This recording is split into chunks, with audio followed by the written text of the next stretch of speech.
Araw na pinakamatagal mo nang hinihintay. Hindi man ngayon, pero baka balang araw mahawa ang tuwing nasa panaginip. Makasama sa mga magagaling, maitampok din. Baka pwedeng makisingit, pilipilit ko na yung pangarap ko na matagal na sa akin ang kukulitan. Kahit na hindi pinapansin, binabasag din. Kaya lagi ko na nilulupitan kasi alam ko may impacto.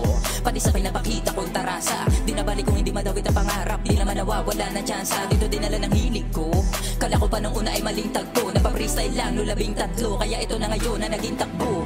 Salamat kay Miko, ikay na parito, gabay na di ko malimutan. Yung dating kantahan sa mga inuman, ngayon na rin ang napusuan. Napatagay, nausukan, buti na lang tama ng napasukan. Sa daming sablay na nilusutan, doon pang makakahanap ng lagusan. Alam mong walang madali dito sa amin, balang araw masarap ang ulamin. Kaya kung para sa'kin, para sa'yo, alam mo yan, yung talentong binigay pahalagahan. Balang araw darating, araw na pinakamatagal mo na